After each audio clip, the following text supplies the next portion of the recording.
So here we go. The first structure, mix, pair, share. Very similar to think, pair, share.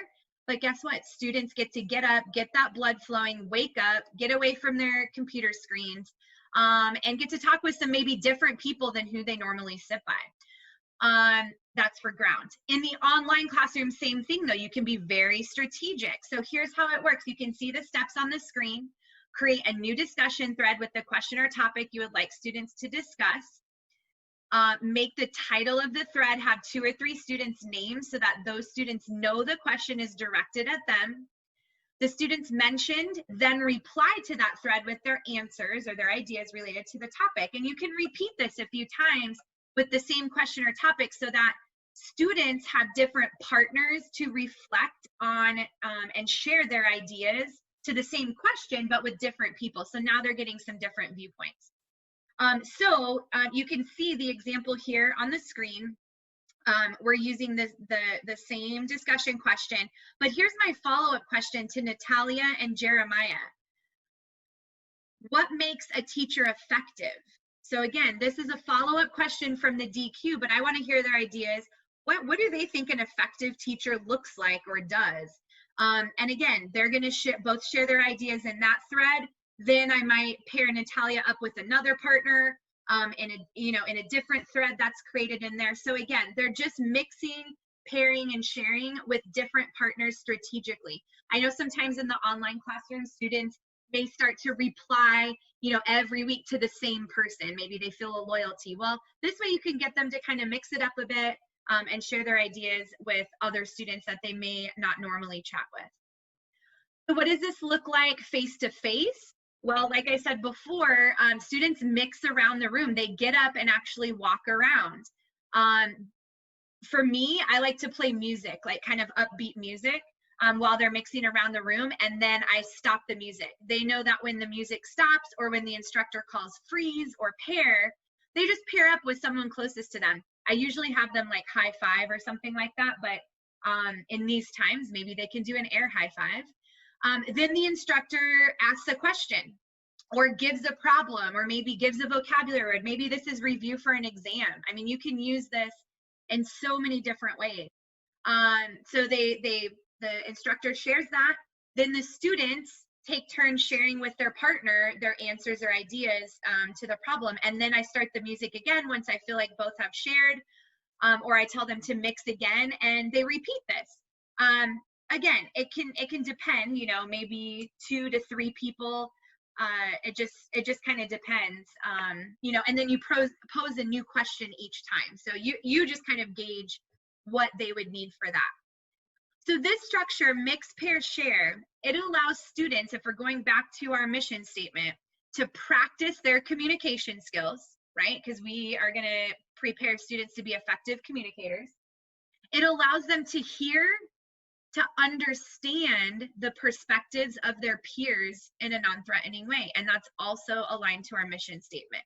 So again, it's very similar to Think, Pair, Share, which a lot of you are probably familiar with, but it's a different structure that can be strategically and purposefully implemented to engage students in the content and help them develop these skills. Structure 2, talking chips. So talking chips, how might this work online? So here's what you do. Create a new discussion thread, and I would just do it within, the discussion topic that you're currently in, or however you want to implement it. Is you've probably got your own systems down, but create that new thread with the question. Maybe you use Flipgrid for this one so that students can have that face-to-face discussion as well, or any other online tool that you know of. Make the title of the thread, this time for talking chips, you want to have about 4 or more students if possible instead of partners. So this is a group one. 4 or more students' names so that those students know the question is directed at them. The students mentioned then reply to that thread with their answers. However, here's the key. They can reply once, but then they have to wait until everyone else has had a chance to reply before they can reply again, if that makes sense. The key with this is you want to give all students a chance to participate without allowing one student to dominate a conversation, even online. You could maybe give them a goal of a minimum of 2 responses each, or maybe they go 3 rounds where they all 4 of them, have to reply or add to the conversation or ask someone a question, whatever it is they want to say. So here's an example you can see on the screen. This time I've directed the discussion at Natalia, Jeremiah, Evelyn, and Josh, and it's still, again, about effective teachers. Anyone can reply first. I explain the directions to them in there. That's the structure. But you should wait until all 4 group members have replied to reply again. This can continue for many rounds of conversation. Question: what makes a teacher effective? So now Natalia, Jeremiah, Evelyn, and Josh are going to have their own little group discussion where they're all going to be equally participating and talk about effective teachers, their ideas about effective teachers. Here's what it looks like in person, talking chips. So you're going to need some type of manipulatives, pens, paper clips, poker chips to align to the name of talking chips. I usually have my students use their pen or pencil, and you can call it talking pencils then, or however you want to call it. But each person needs one for their small group discussions. Again, you want to have, at least a group of 4 to implement this. So each time a student wants to speak, they spend a chip by placing their chip in the center of the group's table. So whoever wants to talk can, but as soon as they talk, they put their pen or pencil or whatever you have for them in the middle of the table. When a student no longer has any chips left, they have to wait to speak again until all students have used theirs. Then you can grab your pen or pencil or whatever you have in the middle, or the instructor can give you more, however you want to do it. It's probably easiest just to grab your pencil again and continue the discussion. Again, you can only talk once everyone has had a chance to talk, right? This is hard for some of our students, but again, the benefits. Talking chips encourages students to conduct balanced group discussions, which fosters greater collaboration, back to our mission statement, and strengthens communication skills. Really, really important for our students. Talking chips also promote student equity and participation and ensures that one student, like I have said over and over, does not dominate that discussion. It's all about the structure. Don't just say, discuss this with your group, because they're not. One person will dominate, maybe a more introverted person won't share their ideas. You've got to have the structure in place, and you've got to clearly communicate that structure to students. Rocking and rolling on to structure 3. This one is called carousel review. Here's how it could work online.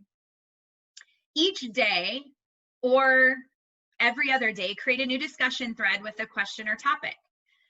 For this one, I recommend using Padlet or another tool. I know there's lots of them out there you can use for students to create their own images or posters.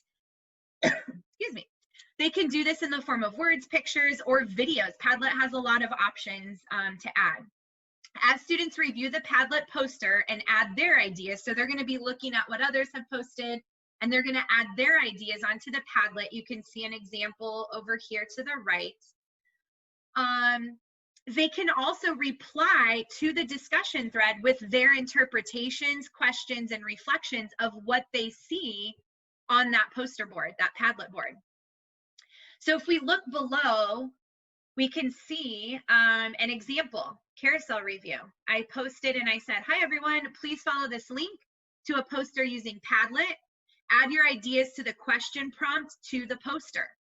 Be creative. Reply to this thread with your thoughts, interpretations, and reflections of what you see on our class poster. So you can see one person posted, again, it's what makes a teacher effective, sticking with that. Effective teachers adjust their instruction according to their students' needs, and they added a quote here. If a child can't learn the way we teach, maybe we should teach the way they learn. So now someone can reply to this thread, and perhaps there's a name on this, or even if there isn't, they can reply to that quote, their interpretation of the quote, what they think that quote means. How can teachers teach the way students learn, give some examples, etc. So they're really adding to the academic discussion. Here's another one. Effective teachers genuinely care about their students. So maybe someone wants to reply and talk about being genuine, caring about students, the teacher-student relationships, that type of thing. So that's carousel review. So lots of different ideas on a poster. That's how it can look online. Here's how it can look face-to-face. Many of you have probably used this maybe in some way, but you actually have physical butcher paper or posters in the classroom. You can see in the picture below, maybe you put them up around the room. Teams, the students are in groups, whatever your numbers are. They could be 2, 3, 4, 5, whatever you need, but they rotate from one poster to the next at given intervals. So you give them maybe 5 minutes to go to a poster. Each poster should have a different topic or a different question for them to respond to. And it will have it at the top of the poster, and then you can designate someone to write, have a marker and have them write, maybe switch turns each time they move to a different poster. But they go to the poster, they see what the previous group has written, they discuss their ideas and their thoughts, and they add to each poster. So again, they're reading and discussing what the previous team has written and then add to it. And then this can become a large group discussion, obviously, afterwards. A really great way to generate ideas, again, to review for an exam, a test, to just reflect on the semester, on an experience. It can be used in a lot of different ways. And I'm going to go back to this slide to talk about our mission statement. The carousel review allows students to work together as part of a team to communicate, think critically, listen to others' viewpoints, and to coach their peers. So again, mission statement, 21st century skills. They are getting opportunities to practice those in class while engaging with the content. This is key. All right, our final structure is interpret and compare. This is a little more complex. And so let's take a look. So this is an online classroom. For interpret and compare, you are going to create a new discussion thread with the question or topic you'd like students to interpret and discuss. It works best with perhaps a math problem, a picture, a drawing, like maybe you want students to interpret something and draw a symbol or make a picture. It works best with that rather than, close-ended or one-word answers. It could work with open-ended questions too. It helps if it's the prompt is something that students solve, create a picture, that type of thing. Make the title of the thread have 2 or 3 students. You can decide how many, but they need to know that the question is directed at them. And you can make multiple threads. Obviously, if you want all of your students to engage in this, just put them into groups yourself. And so you make multiple threads of 2 to 3 students so that all students are in a group. So the students mentioned, they then reply to the thread with their work or picture related to the topic. And again, I used Padlet. You can see the example here. For the same question, what makes a teacher effective? But this time, again, it's solving a problem or it's drawing a picture. I said here, include words, pictures, or videos. So if you take a look here, this is an answer to this question, what makes a teacher effective? And I can see here, knowing that I teach the methods for teaching math courses, it says solve the problem using an array, 1/2 times 3/4. So I can see that the student here used an array to represent 1/2 times 3/4, and I can see how they got that it equals 3/8. And so if I were a student looking at this on the Padlet, I would then go back to the discussion question forum and respond to this. And I would say what I think they did. This person drew an array. They partitioned it in half and shaded 1/2 and so forth. I would continue on with what they did, what I think they were thinking. And maybe it's not clear to me. And so maybe I do ask them a question in the discussion thread about what I see because I'm not clear on something. So then the original person who, posted this on the Padlet, they can jump in and answer the questions or provide any clarifications about their work. This one over here, I can see that they are asking a question, right? So here's an example. You can see what it looks like here. Follow the link to the Padlet. I give the directions, and then here's Natalia. She's responding to this question here, or someone's responding to Natalia. I believe your drawing depicts the teacher asking the student a question that is making them think. Question, think bubble. Questioning strategies in education cannot be emphasized enough. It is the teacher's job to make students think. So you can see that this response goes on and really allows the student to add to the discussion, right? And really reflect on the importance of questioning, right? Teachers should refrain from saving students who don't seem to know the answer. Instead, effective teachers, because that's back to our prompt, effective teachers allow the students to communicate and discuss their ideas with each other and facilitate whole class discussion so that the answer can be uncovered. So anyway, this is interpret and compare. It's very higher level because you've got to interpret, right? Here's what it looks like in a face-to-face classroom.